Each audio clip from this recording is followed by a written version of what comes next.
Below that is another story that I thought would be of some interest to you. After Obama, Christie woos a wary GOP. Well, that's an understatement. Wary GOP? Christie has been ejected by the GOP and by the conservative movement. Christie is finally being seen for what he is. Christie is a self-serving toad.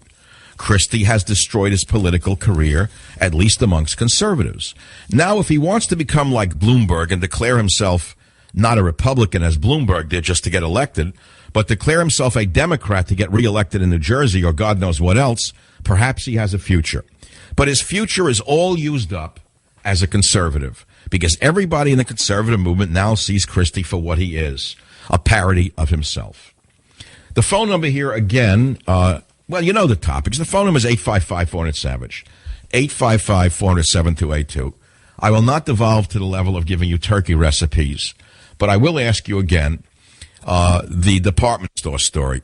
Women of which nationality age the best, meaning age the slowest, or look youngest the longest?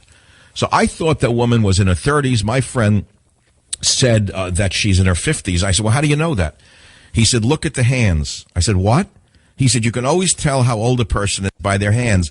And it struck me as interesting because, as you may know, I grew up in the art business in a way.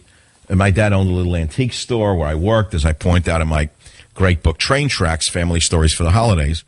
And he told me that the way you can judge a sculptor is by the overall image of, let's say, the bronze statue. The way you judge the quality of the artist is by the hands and by the feet. In other words, many artists, he told me, can sculpt the human body, human head very, very well. But when it comes to the hands and the feet, he told me, and I learned as I went on, it's true, you can really see the artist from the hack. And it was interesting when my friend said judge a woman's age by her hands as well, because something else, triggered something else in me.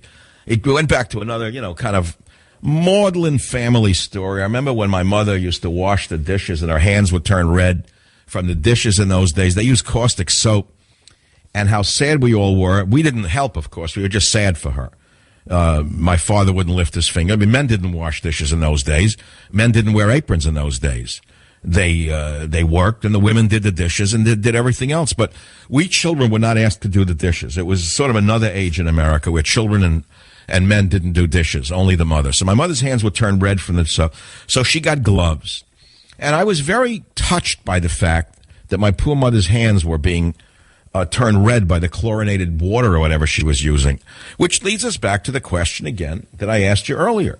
From the point of view of women, which men age, what nationality of men age the best? And from the women point of view, from the men point of view, from the 16 women who listen to my show, which nationality of men age the best? And I say, wait a minute, how dare he even say the word nationality? Why, that's borderline. That's racist to even say that. Well, no, different nationalities age differently. There's a fact of reality. There are differences between nationalities, not only in aging boys and girls, but in many, many, many other substantive life events and life qualities. But that's as close as I'll get to the reality that I'm talking about.